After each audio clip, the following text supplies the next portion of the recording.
No, it's not. Wait, what was the Uruguay score? 1-1? Everything's just a draw today. It's just a bunch of draws. Yeah. Gotcha. New Zealand versus Iran. Both that's the team I have in Marty O'Brien's, or not Marty, Jesus. Cork City. Marty O'Brien's hasn't even been a bar in fucking years. Like, that's where the brain's at. So, lads, what's the crack? Oh, already started. Lads, what's the crack? How we doing? Let's do a round table on a status check because we're in different places today. I'll lead. I was drinking with the Wizard on Saturday. It's Monday and I still feel like shit. Wizard? I'm a champion, first of all. First and foremost, I'm a champion. I'd like to be recognized as a champion. But yeah, Saturday was one of the best nights of my life. Just incredible. I didn't want the party to end. Long day, though. Long day. Very, well done, boys. Very, very long day. Status from Al, how are you, Piano Man? I am wonderful. I am loving the World Cup. I'm in Boston right now, and yeah. Have you joined the Todd party that's taken over Boston? Yeah, Al, did you see any of that? I did. Funnily enough, just around the bar on Friday after going to pick out some new tile for the bathroom, and I could have left that bit out. 2 Scottish lads come in, start talking to them. 9 more come in. They're part of the official Scotland supporters group. They're here for 10 days. Then they go to Fort Lauderdale, go to all Scotland games. They've got all Scotland tickets. Oh my God, they're going to go off as far as Fort Scotland Lauderdale. go. They're going to go off Fort Lauderdale.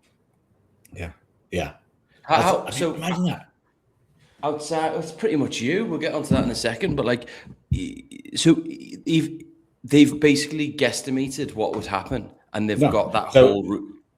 Because they're part of Scotland Supporters Club, you can buy a ticket. So, say Scotland go to the final, they pay for all the tickets up to the final, or charge their credit card, whatever.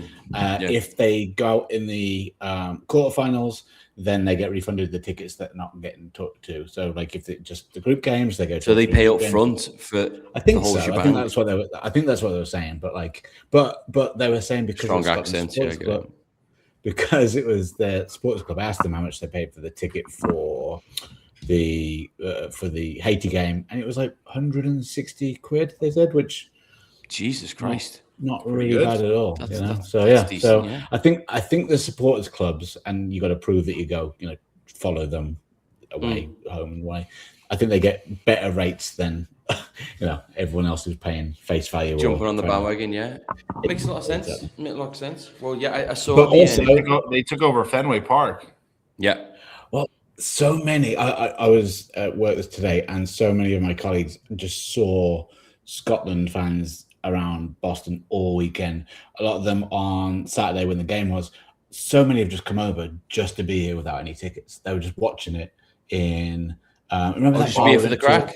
Yeah. Remember that dive bar? I went to Biddy Early's, like in downtown Boston, like really divey, like Irish bar.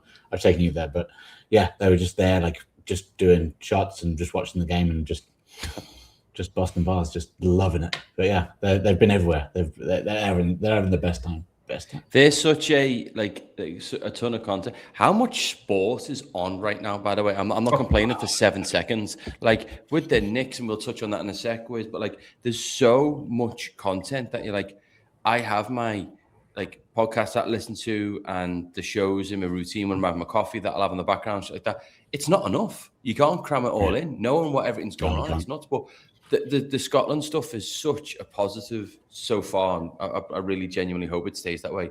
Such a positive example of like fans coming over and having the crack in the right way. Like, who was telling me a story? I mean, couldn't ask for a better start too. You win, and then Brazil and Morocco draw. Absolutely. Yeah, phenomenal. Just giving them a glimmer. That's all. Like it's mad, and the tournament's been nuts, but it's mostly been super positive in terms of what you're seeing with the fans and how they're interacting, and it's Boston, Scotland in particular, getting so much coverage because the way they're coming here and just having the crack in such a harmless way, it's brilliant. It's class. And what did we say once the football started? That's what was going to be the main focus. Now there are some things that are still, a bit of an annoyance with the hydration breaks and the I'd say Let's kick off with that then. The travel for some of the stadiums. Yeah, we can talk about the Knicks at the end. We'll save that. That's the crescendo. But I do think, obviously, the hydration stuff's all over my ass. You know what it was? The first thing I did notice, Curacao scored against Germany, and the hydration break was immediately after that goal, and it just killed all of their momentum. Germany was just able but when you lose 7-1, you can't. I know, but I do think that is going to happen in a more important game where teams going to score a goal, and there's going to be this hydration break, and it's going to just absolutely kill the momentum of the game. But you've just got to look at it now. It's essentially it's like an NFL game, 4 quarters, and that's how you've got to approach it if you're a top team. And just as much as half time can kill someone's momentum in this World Cup, you've got to look at it as, okay, we go for 22 minutes, we go for another 22 minutes, we get 15. If this tournament is in America, is that hydration break coming in? Probably not. If it's in another country where the heat is a problem. I disagree. Did they not have it in they did it in the Champions League final. I know, but it's being introduced at a very convenient time. I think it's the States in a hugely positive way is so commercially orientated. I don't think it's a coincidence, personally. But I was thinking the other day, watching and we'll get onto this one for the USA game. That's a team that's going to benefit because they're so used to playing in the summer months in the US, regardless. Yeah. So it didn't seem to faze them at all because they're just used to it.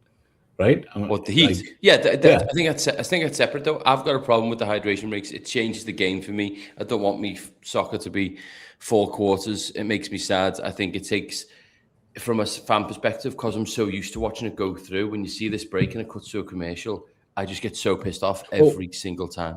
And you start in my head. I start fragmenting it. I'm like, all right, cool. I'll try and catch you for after the water break. I'm starting to look at it like I do with NBA and football. I'm like, fuck. But the thing is the fact that it goes to a commercial break is annoying. I've heard that in the UK, they're not, obviously the BBC doesn't have BBC, but ITV aren't going to commercial break. They're just staying with, I like that. But obviously show us some highlights. Show us some highlights of the first 25 minutes. That's what he's saying they're doing. The point is we're in America. In the NFL, they go to commercial every almost every now. Games take 3.5 hours, 4 hours. So we've just got to accept that, and it is what it is. And hopefully, I think once we get into the latter stages and the games actually, have a lot of weight to them, I don't think that we'll notice it as much. I think we're noticing it because it is just the start, and it's sometimes. It's the commercials. The commercials getting me tits. Yeah. That's what's bothering me, because it takes you away from your focus. You're reading the game and you get an idea of what's going on, and you're seeing who's settling, and then all of a sudden commercial, you're like, Jesus Christ, that's so annoying. And it bothers you when you watch it. You're expecting it with other sports. You're not expecting it with this one, and so that's why I think I'm not sure that it'll bother you or us when it's a game. You're if you're watching England and you're at the pub, now you can be like, all right, now it's a chance to go to the bathroom and go get everything. But I think that will be you'll use to your advantage a little bit. Do they really need one in the first half? No.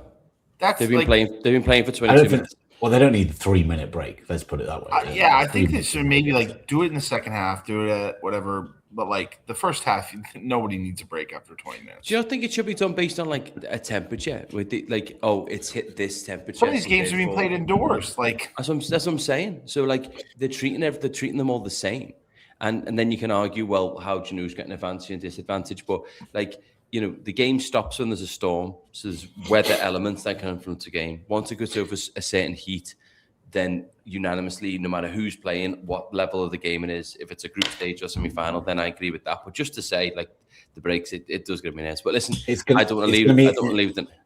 It's going to be interesting when the first thunderstorm break is, because it hasn't happened yet, and it will happen at some point. Yeah, that'll be. Well, apparently it happened at the tornado at the England camp. Yeah, but that wasn't during the game. But yes, it'll be interesting to see. England, you guys have been going through some stuff, huh? You had your kit stolen. You had got it back. You had a tornado warning. You had what's going on? Saka can't finish a match. They're saying what's the Alex, can we get a state of where England's at right now?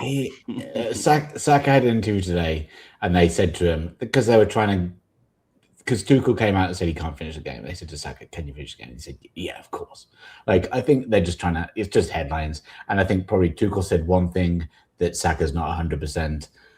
The journalist run with it like he can't finish the game. Like, He doesn't look 100% when he's running around either. Saka's going to be starting on Wednesday. It's not going to be Madueke, I don't think. And I think we're going to see the benefits of England playing, getting a little bit extra time, a little bit of extra rest, a little bit of time on the training ground, and I am so excited. I don't hate that, and I'm gonna be positive in a second, I promise. But I saw the Saka stuff on Sky Sports, and there is a possibility of him not playing. And straight away, what we were talking about when the teams are announced, of we hope God, please don't let there be a right back that's injured because there's Livramento and we don't want him playing, and please don't let Saka get injured. If Madueke is starting for England, that isn't good enough. That's not a good enough player on the right. So if Saka isn't fit for whatever reason, and it is, I've seen the clips and I hate those clips because, like, if you want to make anyone look unfit, you could just watch them for a whole training session. You'd find some clip of them stumbling or something. But he has been fit consistently for close to 14 months. It won't be Madueke. It will be Rodgers that will play on the right and come. All right, cool. That's what I wanted to get your opinion on. I was going to say, because then you already have someone playing out of position, but he can play. Like Rodgers. Honestly, I would say like Gordon could play. I mean, Gordon played on the right side or left side. It will be my Gordon preference or Rodgers. You're not going to have, if Saka can't start, which I think he will. You're not gonna. It won't be Madueke. Madueke has been brought to come on when Saka, he might not even play the whole tournament. But I think he's gonna play. The thing is you're not gonna have Morgan Rodgers sat on the bench with Madueke starting because Rodgers. I like the Gordon flip and then putting Rashford on the left. Yeah, exactly. I think you can do that as well. And Gordon played on the right side. Like when they had Barnes was on a little bit of a run, he would play him on the right. And he's done it loads. He's fine. He's but how bad's that though? Al, that we're already thinking shit. But this is what we do. We read into little comments here and there, and it's. I think it's a little bit like for you guys. It's almost like a disadvantage having your first game so late. Because all these whispers start. If you would have had it early on, then it's like you get it out of the way. Yeah, I know, but then if you got less time to train and shit like that, I suppose they're left to do a lot of shitty interviews, aren't they? We're reading so much into so little information. It's like, right, let's see what happens on Wednesday. We're playing against a very old Croatia team who just in their last friendly before the World Cup struggled to beat Slovenia. They drew with Slovenia 1-1. Didn't look good at all. So let's just calm down. We have one of the most settled starting 11s we've almost ever had leading into the tournament. Last tournament went into, we had Trippier starting left back because Shaw was injured. We had Trent wearing a break starting in midfield, who then we binned him off, brought Gallagher in, binned him off, brought Mainu in. We've got a settled squad, so a team. So let's trust them. That's a very good point with the centre midfielders. We did go into last tournament, and you were like, "What the fuck?" You've definitely made upgrades there. I think Anderson is playing at a real high level right now. You hear the way the guys talk about him, and I mean, we saw it with our own eyes. And you see how Man City's, I think, offering around close to 120 million for him. So that's 117 rejected. So Forest want no add-ons at all. So Forest are happy with 120 flat. And City need to get to that 120 flat, and right now, I think they're at 110 with 10 of add-ons, or So once they hit, I mean, who's the owner's handling the negotiations himself. So who you're dealing with. What's a surprise? The Forest owner. Yep. I mean, look, they'll get their price. So yeah, seems like he's kind of a done deal going there. But wait, before you jump in, Anthony, just on England, I mean, I also saw John Stones starting over Gahey potentially. What is that about? Well, Considering he didn't even start over him for his own club. Tuchel loves Stones, and Stones has the experience. Seems like he's fit, and from the reports we're hearing is that he wants his two centre backs to be big and physical, which Gay is a little smaller in terms of centre back size. I'd say he's a bit more sturdier than a Stones, though. I think you're splitting hairs, though. I'd like it to be Stones and Gay, but Konza, I have no problems with it at all. I do like Stones starting just because of obviously his experience, and he's just, if he's fit, and that's the big question mark, and make we're not seeing him in day out of training.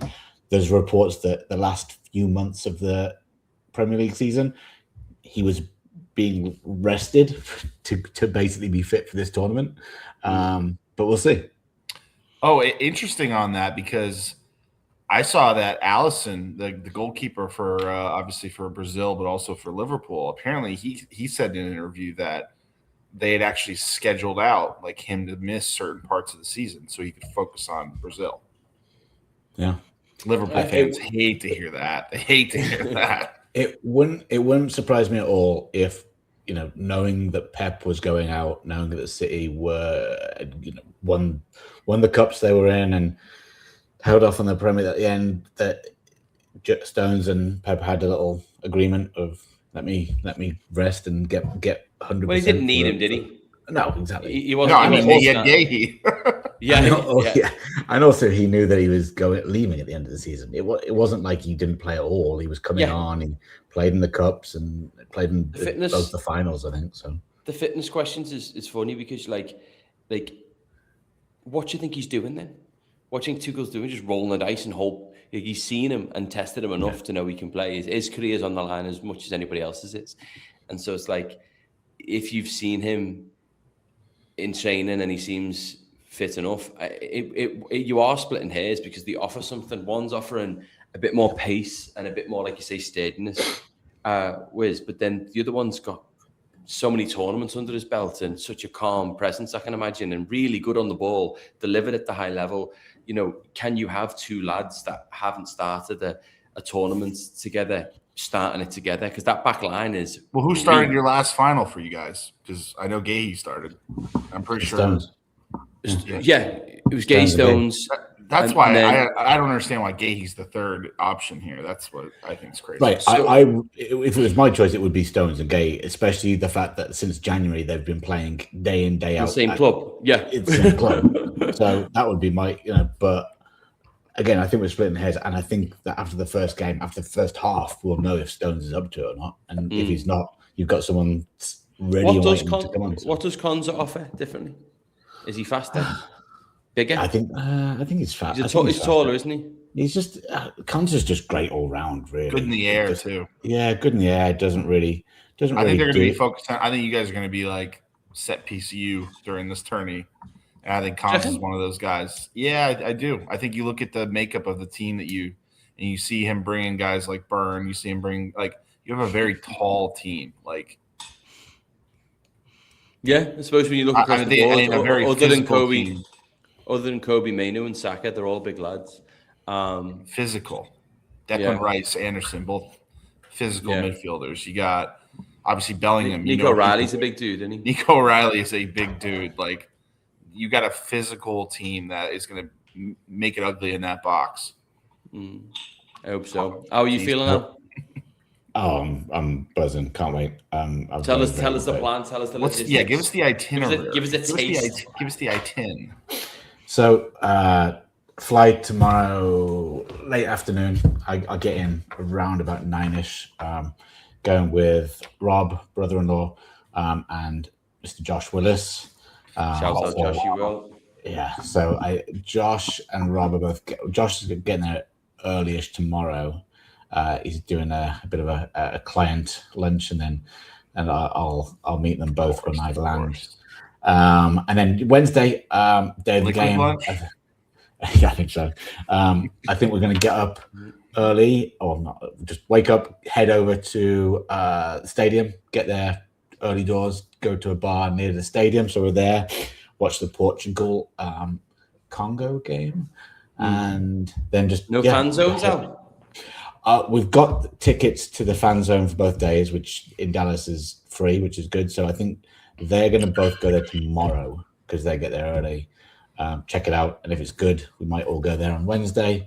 I've actually the England pod are going there at the game, so I might be meeting up with them at a bar before the game. So Whoa! What's the England pod? England pod. They are a podcast about England. Google it, Wiz. I mean, here we go. This is how we've seen this movie before. We could do a collab. You're going on some, Scouse Army, and then the next, it's, the podcast. Then we got Alex. Starting to get personal. Already moving. But no, you must be buzzing, lad. That's class. Oh, can't wait. So yeah, we'll take videos. We'll do a few posts, and I'm just really excited to get amongst it and be there for the first game, and then obviously we're going to the third group game together. So I'm excited for that.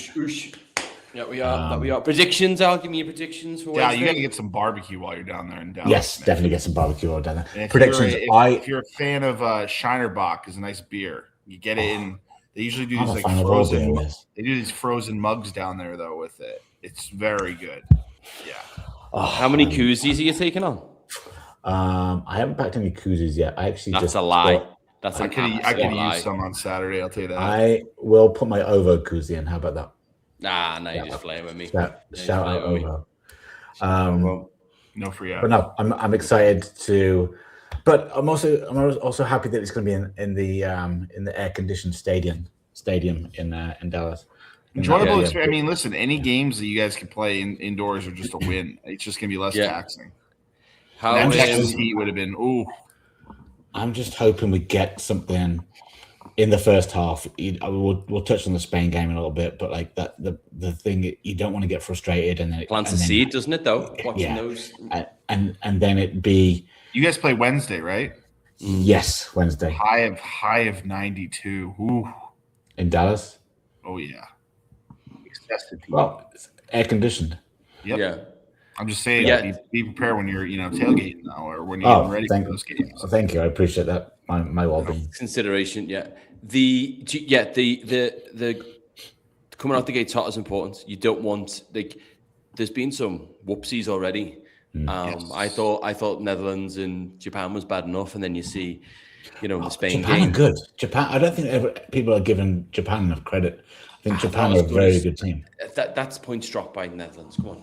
No, I don't. I think that was always going to be a tough game. You look at that Netherlands team, though, like they should be vastly superior to Japan, but Japan is a very good team. People sleep on Japan. Japan is so organized. They're so organized. They just listen to their guy. Like they listen to their manager. Did you see the Japanese goal when they kept just throwing cross after cross into the box, and the commentator was like, "These Japanese players must think they're 2 feet taller than they are," and they put another cross and score a header, and he's like, "Great header there by the Japanese." That was a fun game to watch, though. Like that was an awesome game. Van Dijk had a nice header in that game. Yeah, if I was watching it, I would have backed him. But no, I did back him, but I put him in a parlay with some other nonsense. 2-1. I'm saying England. I don't think it's going to be. I don't think it's going to be lights out. Goal scorers? No. Kane will score. I think the first one will be Bellingham or Gordon, based on the fact that they've got a little bit of Gordon with the confidence and people question his position, the whole Rashford thing, and then Bellingham, should he be starting? I can imagine Bellingham getting a header. That's my biggest hope, is that Bellingham gets on the plays well or gets on the score sheet, so just quiets all the noise. Bellingham header or knockdown in the box and a little toe poke. Harry Kane pen, and then in the 78th minute they get a free kick because we're dozing off or we've made a change that we shouldn't have done. That's my prediction. These refs are hot on fouls. I could see us getting a pen.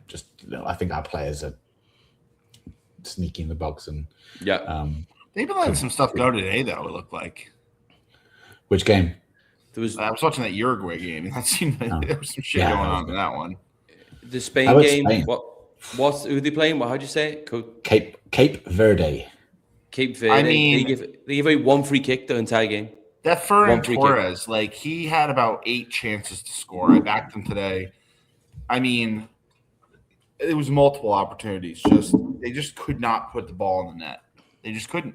They have all of this skill, and apparently their striker didn't have a touch in the first 30 minutes of the game.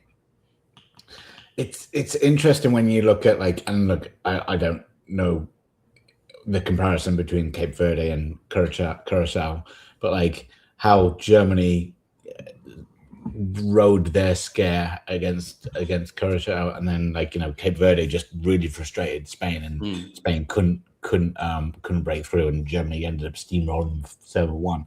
Obviously different teams, but then you look at the mentality of those teams that they can just come through it and be like, all right, well, yeah, we got pegged back, but here we go. I think they thought they were going to steal one from. I think I thought Spain thought they were going to steal one there, not really playing Yamal, not playing Williams, guys that kind of had some nicks coming into this, and it's like they got cocky with it, and those are the type of games where those guys are playing that. I know, but that was a game where you once Yamal came on, you saw he was making things happen. They just couldn't finish. He came on so late. Williams came on in the 80th minute or something like that. It's going to be interesting because he's obviously not 100% fit, Yamal, and those two kids dominated the Euros. Dominated. Yeah. Well, I don't think he's going to do the same in this tournament. I think the World Cup, the Euros is one thing, and the World Cup is just such a especially now with 48 teams. I don't think you can just come and steamroll it. It really is a bit more of a marathon. I agree, but that was fascinating. I think there's this to me is kind of the only things you really notice are the ones that go wrong. Personally, like the Spain game, they're the ones you're looking at, because everything else it's kind of either all as expected or a non-starter. But that was massive. They were them and Portugal were people's biggest favourites coming in. Portugal, a lot of big teams. I know Spain have got a history of stuttering for the first game. Sorry to interrupt you. Well, even look at the last World Cup. Argentina lost in their first game to Saudi Arabia, went on to win the thing. So obviously now you can be like, oh, Brazil don't look good. I'd be surprised if they win. Spain, it's one game, and the group is 3 games, but some of these bigger teams, you are thinking, oh, they don't look like they've shown up, and whereas I can't wait to talk about USA, because I was about to say big teams that did got my show juices up. flowing. Oh my gosh! I mean, them just pressing. I mean, Christian Pulisic in the first 30 minutes, 40 minutes was just dominant as well out there. I mean, he had some moves in the box there where he'd have 2 men on him, but still made things. That first own goal, he obviously was a big part of that. But I mean, it was just because they haven't looked great in these warm-ups. They haven't looked. We lost 2-1 to Germany. It is crazy, isn't it? They didn't really look that good against a couple of the teams that they played. It was really kind of what the. I was really nervous kind of coming into this because I'm like, geez, what's gonna. But that last kind of friendly, Pulisic getting on the scoreboard. You saw some good things from Balogun when he came on. That right there, I mean, what a story. You guys have probably heard it now. Obviously, he is British, but his parents were on vacation in New York, and apparently the flight attendant would not let his mom fly back to the UK because she was so pregnant. So she was forced to have him in Brooklyn. He was born in Brooklyn. And then basically, right after he was born, they flew back to the UK, and he's been there ever since. He's in Arsenal's academy. But you guys have gone. We'll take him. Born in Brooklyn. It's such a crazy story, and he played for England youth ages all the way up. Was an Arsenal player, and honestly, I think Arsenal should have kept him, but really has took his chance of being the starter for the US, or a big player for the US, and now. I read the other day that Nike have sold out of all of their Balogun jerseys. Think about he's going to make a move to a big club after this World Cup. Where is he now? He's at Monaco right now. Monaco, not a bad place to live. No, I think it's a tax haven too. So I think your money. Yeah, I liked it. At halftime, like Alexi Lalas in the studio said that he was like, that was the best half of soccer that's ever been produced in the World Cup ever. I'm like, all right, let's. Do you remember Germany versus Brazil? Has he timed out? Like, yes. He's starting to do everyone's fucking head in. He's getting so much. You know what it is? Like, I don't know how they haven't replaced him yet. Like, because I think he's been there since because he's a staple. Yeah, and the thing is, when they've now got like actual good pundits in like Henry and Zlatan, they just look at him like, who is this guy? I know. You know what? Though he's chatting shit, and he was in the 1994. He is a little self-deprecating though. Like, he will take. Like, they're taking the piss out of him a little bit. Like, and he's just as they should. He goes the other day live on air. He goes, "Oh, James Corden, he's a bit of a full kit wanker, isn't he?" Yeah. And then Henry's face. That was a great moment. He's like, "Don't you guys say that?" But no, the US, and this is going to come across as a slag, and it's not. It's a positive comment. You guys now genuinely believe you can go far in this, right? And that mentality, I put $100 on us. Yes, that mentality is so the opposite of the English mentality. Where I've said it so many times: if the US had, England had the US attitude, or the US had the England talent, you'd win everything. It's crazy. I'm so happy that they had that result in their first game, because like you say, it's the momentum now, and the whole country. And you saw all the reactions all around the country. That's where it's like, I can't stand, like, sometimes I see some of these clips from the UK, and it's like they find the one place where they interviewed like 3 people, and they're like, "Do you know the World Cup's on?" "No." See, no one in America watches this. Like, yeah, it's bullshit. Gotcha. You can find whatever you want to find. Yeah. But and it was funny because they after the Knicks won the other night, they then were interviewing Knicks fans in Manhattan about the World Cup, and they were like, "We don't care about the World Cup. The Knicks just won." Dude, and then like you're interviewing the wrong people, like going into people who are actually watching the game, Yeah, you could do that anyway with anything. Exactly. But I the best thing I took from that game with the States was you can tell they're bloody well coached. There was some good individual performances, but that Chris Richards, 100% pass completion, like first player to do that in how about Weston McKennie? Oh, Weston McKennie. Weston McKennie played the full 90, just bossing the midfield. Like Tyler Adams. Tyler Adams, he was brilliant.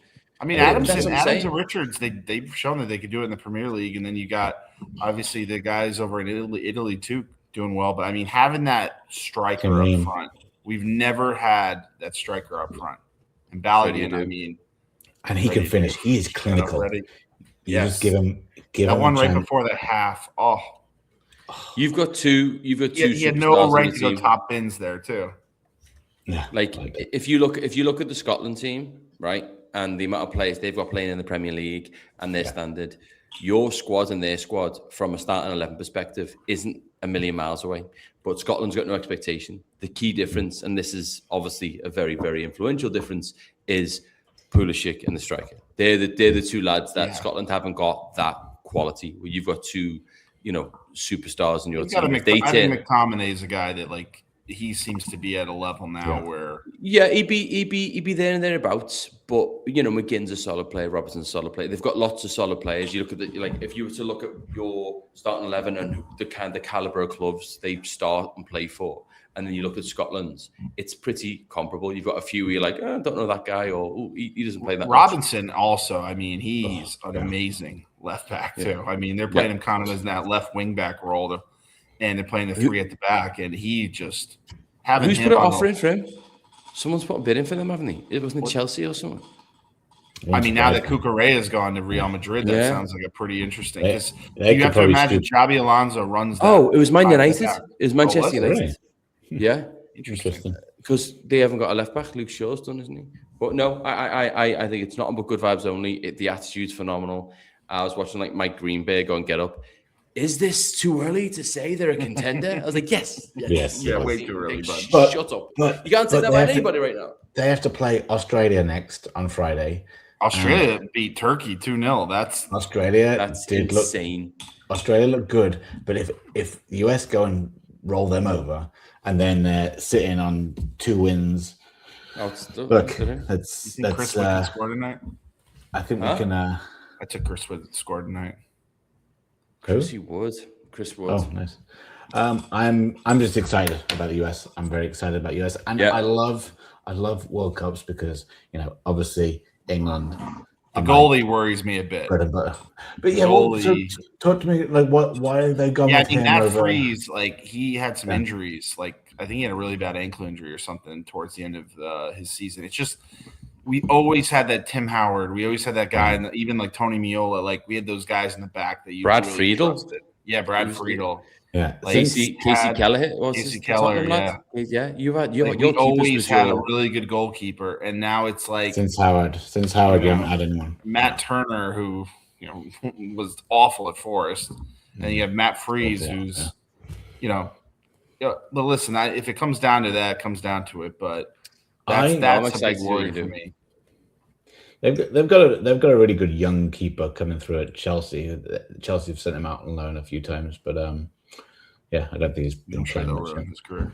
Yeah, no, yeah. don't. But what have been some other surprises though? I mean that Brazil-Morocco game was an awesome watch, but I mean, I don't know. Brazil's got some problems in the midfield because Casemiro, those Morocco guys were running laps around him in that game. I think with Brazil, if you stop Vinny Jr., which obviously is not the easiest. Easier said than done. Yeah, if you double up on him or triple up on him, like they haven't got anyone. Where's the other threats? Rafinha. I mean, Rafinha was probably runner-up in the Ballon d'Or last year. He's not. Yeah, he's good, but but they're playing him out of position too because he's usually on that left wing for Barcelona. All right, runner-up in the Ballon d'Or. All right, cool. I'm not saying he can't play the game. What I'm saying is like Brazil, if it's not through Vinny Jr., and then you got Neymar just sitting on the bench looking like some kind of pseudo coach, but he's done his shit. But he's not. Yeah, no, he's just, even I don't think that Brazil, that's where João Pedro. That Igor Thiago did not look that great in that game. He looked like the lights were a little bit too bright. Golden boot. He looked like a Brentford striker. So he looked like he looked like the lights were a little bit too bright there. Yeah. That's going to be a thing, though. That's going to be a thing. That's why the John Stones thing. It's strange to me. Isn't crazy because you need like the Henderson comes to the World Cup. Do you think he's going to play more than 8 minutes in a game, No. Henderson? You need some adults in the room, and you can't just put kids out there and hope for the best. Like Belgium stuttering today. They should have spanked Egypt. Yeah. And just chalking out. Lukaku comes on 10 seconds later, just a car crash in front of the net, own goal. Yeah. To see that. Had nothing the entire first 60 minutes of the game, and he just barrels on. But the lights, the pressure, and that's why if the state, the fact that you had such an amazing win, not a good win, not even a result, the performance is phenomenal. And now there's so many teams on the back foot with the chatter and all the pressure. Like who got fired? Hasn't someone been fired already? Tunisia. Saudi Arabia's manager? Yeah, Tunisia. Yeah, they fired their coach already.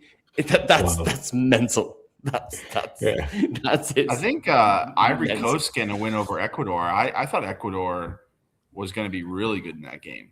That was a tight game, and they got. I mean, it was what 90th. Diallo doesn't start for Ivory Coast. That's crazy. That's crazy.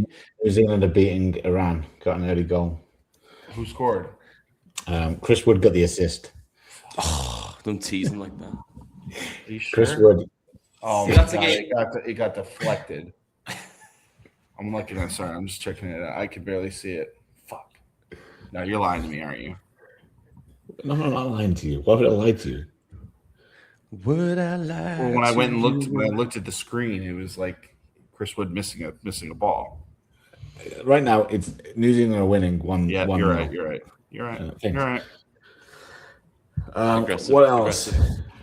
but no, I think what was the Tunisia's expectation that they're going to win they're going to win the thing? Missed like a wide open shot. Jesus Christ!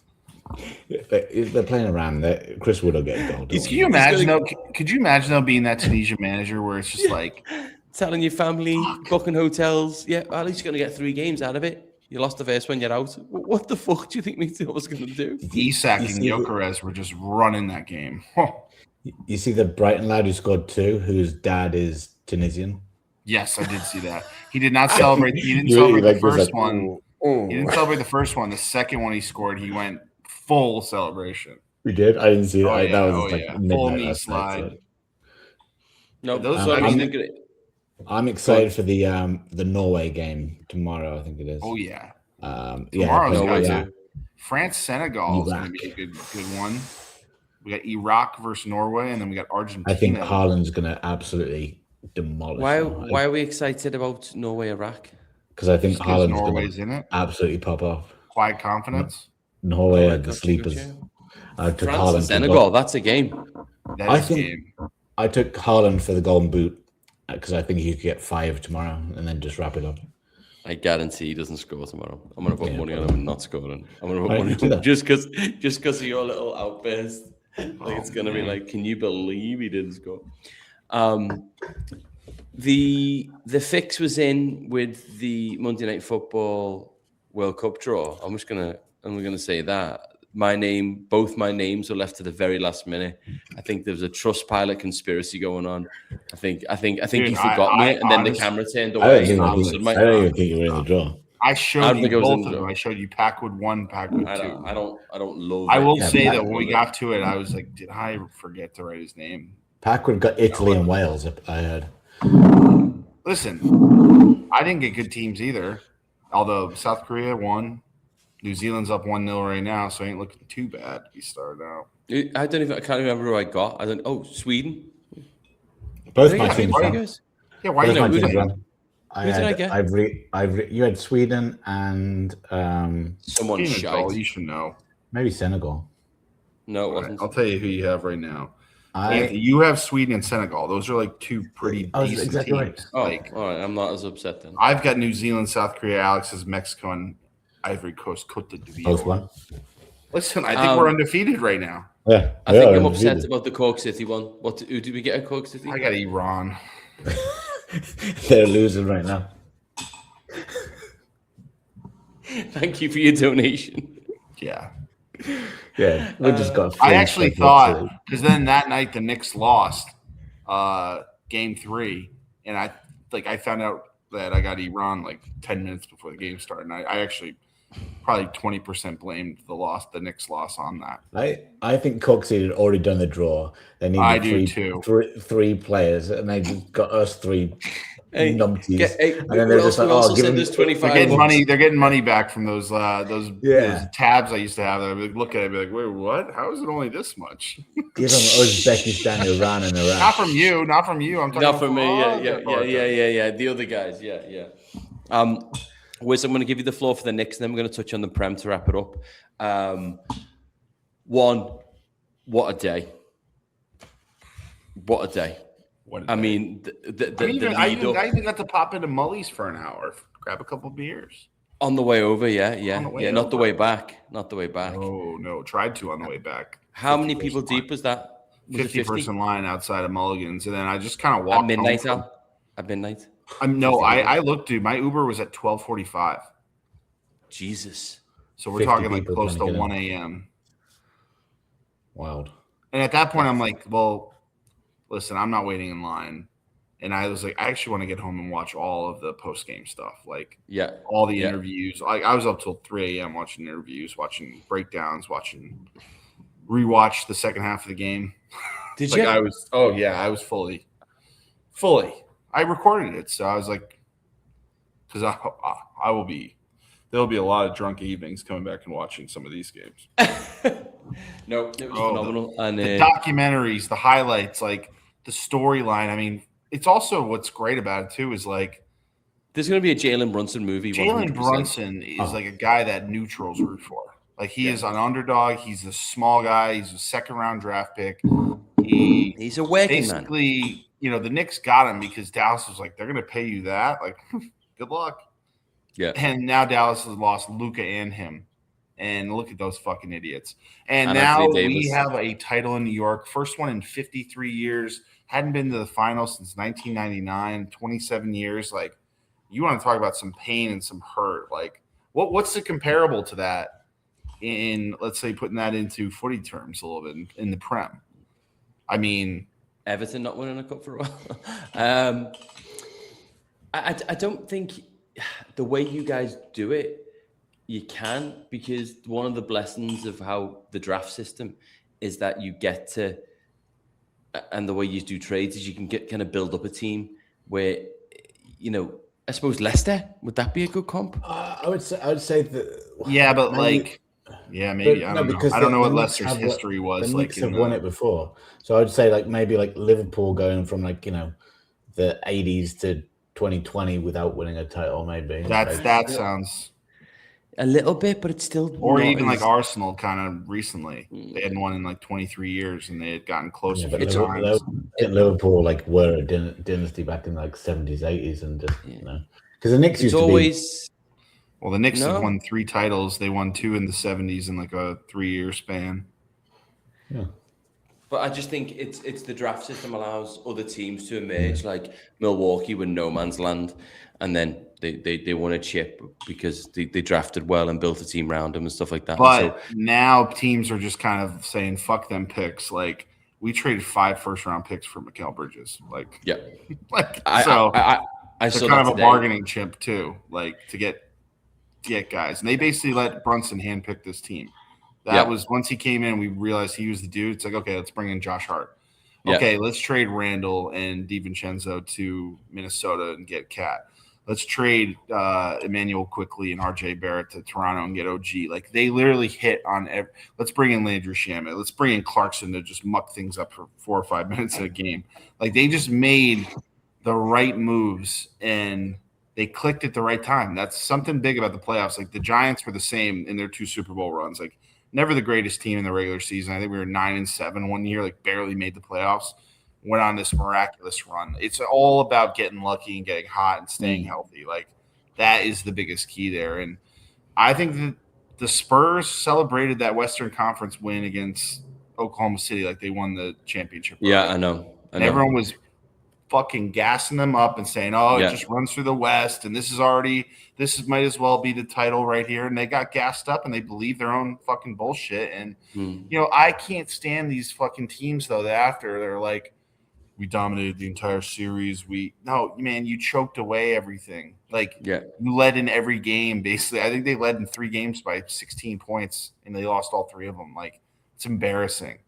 And they're not shaking. It just comes down to age. It just comes down to age. It comes down to experience. And I remember when there was one graphic that was showing, like, I forget the ages, but it had like the 2-point guards, the Spurs 21, the Knicks 27, and then it was like at every point there was at least a 5 to 8 year age gap between the players, and they're just young. Yeah, well, you know who the guy was the biggest fuck up for them is 28 years old, and that's De'Aaron Fox, and that guy was, I mean, I can't believe they kept playing him because he just couldn't hit a shot. He was offering nothing defensively guarding Brunson. But he comes across poorly at the press as well, doesn't he? He comes across like a bit of a prick. He's not a very likable guy, and so I think Wemby's now like that too. Nah, I think he'll be fine. If they kept hold of Chris Paul, they would have won it. They would have, if they had an adult in the room, they would have done it. But I was delighted. You going to the parade obviously on Thursday. I'm not here. I'm in Florida. I have but to. What do you have in Florida? What are you doing down there? Work. Jeez Louise. Yeah. Now listen, I mean, I'm gonna be out. I don't care who's out. I'm just gonna be out. I mean, you can't. Last parade for New York was 2012. They don't come around every year. Is the city a shit show?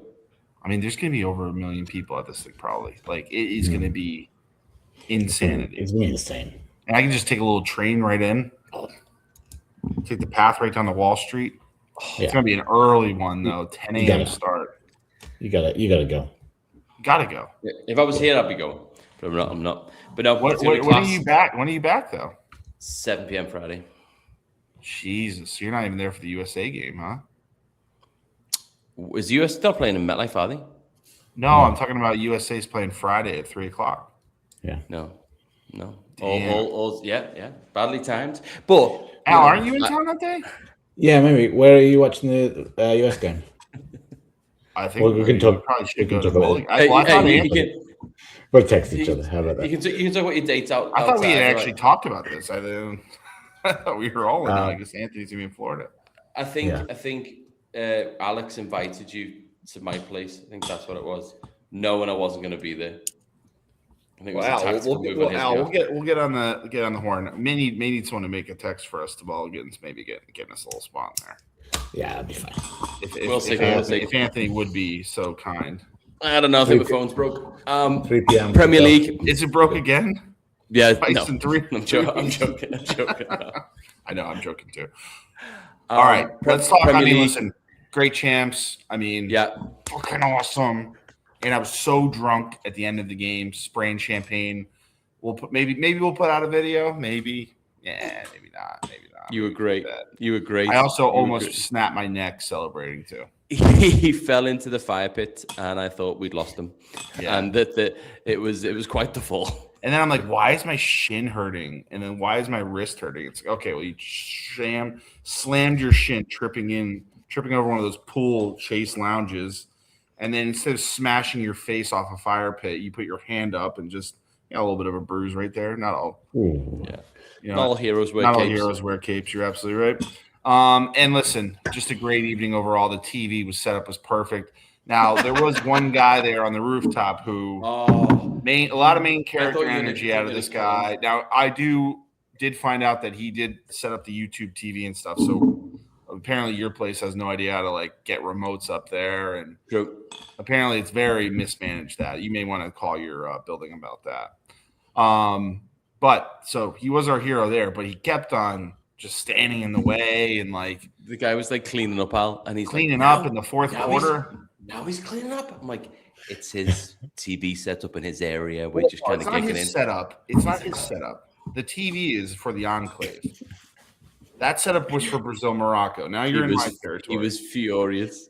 While I'm panic eating little cupcakes like fucking Tic Tacs. Get him away. Wiz came back to our apartment after the game. And then this morning, I'm kind of getting the shit together. I'm taking out laundry and I pull out these swimming trunks. And I'm like, the fuck is this? Wiz left all his stuff in ours and Kay just washed it all. I was like, the shit. I forgot it. Tough. Laundry, full service. Yeah, appreciate that. Drop a thank you note to Kay. I will. But no, I mean, honestly, just an awesome day. We got some great pictures too with the skyline in the background. So we did. Good overall, time overall, A+. Love it. 52 minutes in, Premier League. Just a few updates. The transfer window is officially open as of today. Big one. Anderson is the one that's getting on the headlines. Cucurella is done. So Mourinho's done. So think about Mourinho's brought in Cucurella. Kanté. He's brought in Konate. And I thought there was another Bernardo name. Silva. Yeah. So that's a great start. Two of them were free. Yeah. And they may get Dumfries from Inter Milan right back. Yes, they are getting Dumfries. Which means, is that a Trent? Right. Fuck. But I think it's because Carvajal has left or is leaving. Yeah, yes. So you can't just, Trent had a pretty mixed injury. And Dumfries is kind of older too. It's not So I wouldn't say this it's a $25 million signing, but hey, it's competition. At Real Madrid, they got to have two guys at every position. But 100%. They're making some interesting moves there. Did you see Ruben Amorim is going to be taking over at AC Milan? AC Milan. Yeah. That means my guy Pulisic, I need him to get the fuck out of there because that guy is no good. Maybe wherever Pochettino goes, he'll bring him. Yeah, I think that was a weird one for me. I don't think the fans are delighted about it. I thought he'd go straight back to hiding in Portugal. And I think I didn't think he'd go for a high-profile move after the Man United one. I think he needs a little bit of a reset, What did he even show, though? What did he show that's I get it. He did it in Sporting, but like the Manchester United thing should show you. It's like this That he's guy stubborn. Yeah. is so stubborn. He's terrible with the media. He's not going to change his ways. I mean, I will say though, like those Italian teams just seem to be recycling the same 5 or 6 guys to like all of their different teams. Yeah. So maybe it is like, hey, let's take a little bit of a different approach. Like He's young and he's and got then- something. Yeah. I thought Glasner, that'd be a perfect spot for him. Like Arbeloa is going to Fulham. Fulham, yeah.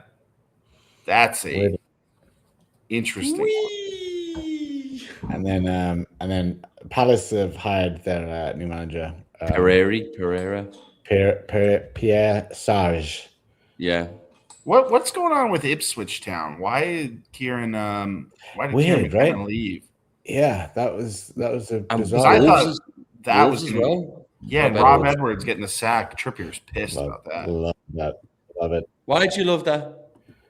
That's a 'Cause- young, hungry English manager who went to the club that he was. Take a passionate line about. off your shirt. Take a line off your shirt. Left, 2 lines. left a team that was probably in a better position in the former Middlesbrough, and there was obviously a conversation about, listen, I'm coming in. It's January. There's no way we're staying up, but don't worry about it, Rob. You're in for a long haul. And then they've just got rid of him. I love it because it shows Louis Wolves Brown for tied it up. exactly who they are. They're I knew it was going to be bitter. That's what they do to their own, one of their own heroes. They bring him in and they say goodbye. He And didn't even if know. I- He thought he was going in for a staff meeting, and they sacked him. He found out on social media. No, he never. Yeah, found out on social Apparently. media. And Trippier, No. if I was Trippier, if I was a stand-up gent like Kieran Trippier, I'd leave. Big too. gift there. Big gift. I'd say because I'd be Although like, I you know did what? see, like, aren't there a couple strip clubs like right across from the grounds? That's I mean, it doesn't surprise me. Weird move for Kane Trippier. Why the hell would he go there? also Jimenez from. Yeah. from Well, he was there. I He know, was but there why- anyway. But why is Jimenez going down? Like, why is he leaving Fulham to go down idea. to Wolves? Just got a goal at the World Cup, and he's like, you know where I want to go? The championship with Wolves. I Yeah, want to go back to I guess he does Wolverhampton. have that career with them there, and he is a little bit of an older player, but He's I 35. don't think Fulham was like looking to get rid of him. I think he had like 9 goals this year in the league. Fulham, Like, Fulham released him. Trippier's a It was smart lad. into his contract.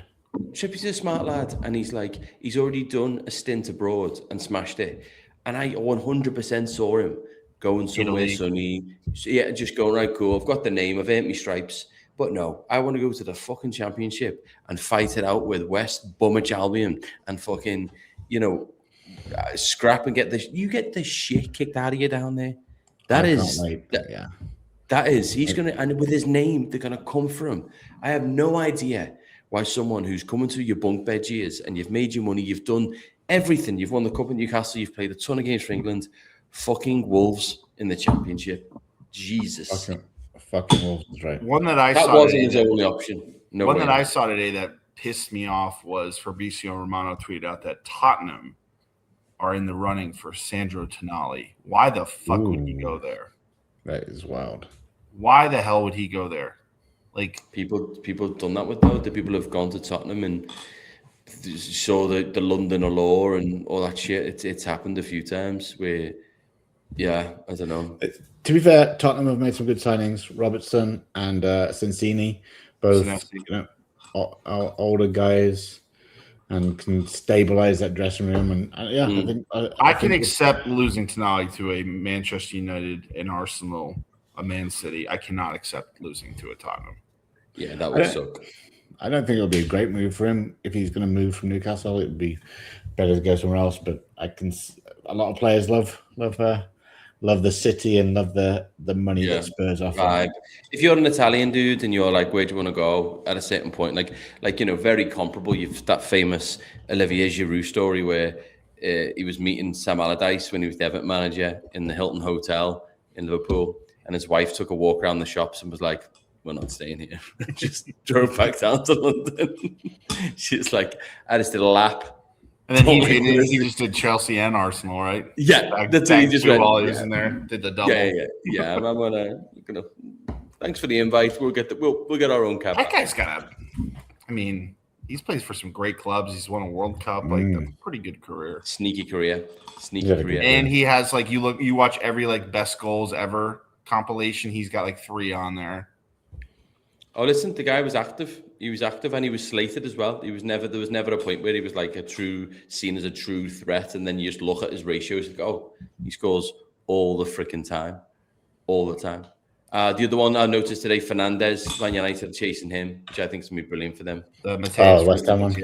Yeah. That's why I think like they said that the Manchester United interest in Tonali has cooled a little bit because I think they're going to go. I think they're going a little bit with the Fernandez and Manu. Yeah, so do I. And I can't believe we got an hour into this recording without you two giving me shit about having to pay 35 million to Burnley for something we did 9 years ago. Honestly, it happened so long ago that like I completely forgot. Well, it's also like this would have been a huge talking point, but you've got the Knicks, the World Cup, fucking everything that's going on. That 35 million is kind of crippling, right? We are just the punching bag for the Premier League. It's like they're going, we need to make a fuss. We won't say anything. Those gimps down there. Hey, how much have they got to spend on a striker? About 36 million? Yeah. Take it. Leave them $1 million. See what they can do with that. Imagine getting a Balogun type guy up in Everton. That's Mate, with what money? Keep fleecing us. They've had a good season. Where did he finish? 13th. Where did you get for that field? They got 36. Flicked 35. What for? Find something about 2021 Burnley. Yes, sound good. Who do you want to give it to? Burnley? Yeah. Sound. Yeah, that's it for them now. That's it for them. We need to find someone else now. Where's Forrest? Wan-Bissaka. Wan-Bissaka just unpacking. The 10 million you got for the Gordon sale. Gone. But fucking it makes no sense. It makes like, and then you've got like again not to be the same. Everyone who loses points or money or something, and then you just look at Man City sitting there going, how much you want for Anderson? 120? Yeah. Aren't you guys getting done for no? Injunction. Yeah. So I thought they were going to get to come up into the season, but because they are geniuses, they've pushed it back to the World Cup. No one's even talking about it. The old Friday news dump. Yeah. Yeah. Guess what? Everyone's dead. But Bud Light's on 2 for 1 down the road. That is just with City being like them just being able to skate by. It's getting stupid now. It's getting insane. There just needs to be something. If they just need to say, or you know what, it's gone nowhere. Yeah, drop it. Like it's just getting a bit like, I don't know. It's not degrading. It's the wrong word. It's just devaluing the authority. So like, how can you take points off West Brom? How can you take money off Everton? How can you do the same to Forest? How can you do it to Leicester? Like, how can you do? And then these cunts are just literally doing it in plain sight while they like Sky Sports are talking about it. Everton got lost 35 million no worries. Well, City have had 117 million rejected. But the thing is, like with the Everton thing, and I think it's funny, but like you already got the points taken off you for doing it. So why do you now have to give? They're now saying that it affected Burnley RPS, but then now where's that end then? Where's the ramifications end though? Because you can't go to every club that we affected. Because you could go down to like, well, because Burnley went down, that made sure that this team went down, or because Burnley went down and they bought this player, that means Watford were affected. Like the chain could go on and on and on. The penalty was that you got your points deducted. End of. Like it shouldn't then be, that was your punishment. It's like you don't then pay someone else. Like it's a very weird precedent. It's not like remember when West Ham sneakily bought Mascherano and Tevez and snuck them in through the back. And like, what visa are they on? We'll send it to you. And they stayed up, right? Like that. Yeah. And they stayed up like last day or second to last day of the season. Or whatever Tevez, I think, scored. Yeah, well, he scored a lot because he's Tevez, and they got a little, but it's just I don't know where it ends because that was my only thing. I'm like, yeah, you're right. That did our breaking of the rules did affect Burnley. But it probably affected other 10 clubs that come to us with a case and say you did this, and Yeah, it's just stupid. And there's no. They're driving. They're making the car while they're driving it. And they're just making. Are they going to appeal it? We put a lovely Instagram post out the other day saying we're appealing it and shit like that. But it's. I think they should. I mean, I think they've got grounds to say, look, we got our points deduction. Yeah, I know. Okay. Yeah, it's nuts. It's not like someone being sent to prison, but like, no, but when you robbed the house, you really upset me cat. So we're going to give you another 2 years. Like, what the fuck are you on about? Old Fluffy's been on antidepressants and PTSD since you've been in. Yeah. Al, what do you think? When's the over under next time West Brom's in the Prem? How many years? Jeez. If we were to set it right now, we are.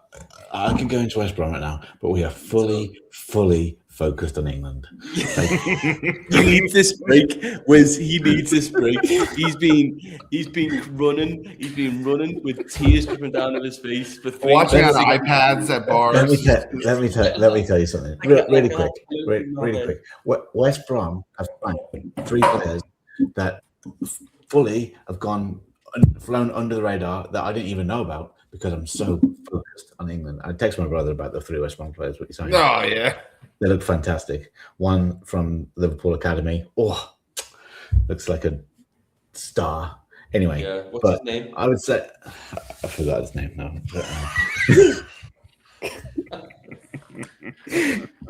Fully focused on England. Listen, Al, fly safe. Safe travels. Send us the content. I'd say 4 to 5 years was. 4 to 5 years is when he's going to be back on the Prem. I'd set the over at minus 3.5. Carter Pinnington, we signed from Liverpool. No way, CP. Big Carter Pinnington. Never heard of him. And then we signed a player from Chelsea. Sounds like he's got red hair. Listen to this. We signed Jimmy J. Morgan from Chelsea. Jimmy J. Jimmy J. Could have left on a high whiz and then used to bring in fucking. Sometimes like to see the world burn. Bottomless baggies. Anyways, tomorrow we get on the plane to Dallas. I want pictures of the beers. I want pictures of the fan park. I want videos. I want the full scoop. Don't do that. Don't do that. That stays here. That stays in Boston. I don't think you get beat up just because Wiz lost the fight with a fire pit doesn't mean you can go to Boston. That's true. It almost lost me. That fucker came out of nowhere. Everyone came running over like, "Are you okay?" I'm like, "Just let me lay here for a minute. I'm perfectly fine. Just let me lay." Oh God, I forgot about that until you told me. I'm just gonna put your. I've got to go iron your shorts, Wiz. So I'll have to go. But no, These double is a nice blanket. Be safe. Susie's nestling in. Yeah. No, be safe, lads. All the best. Later. Let's go, England. Let's go.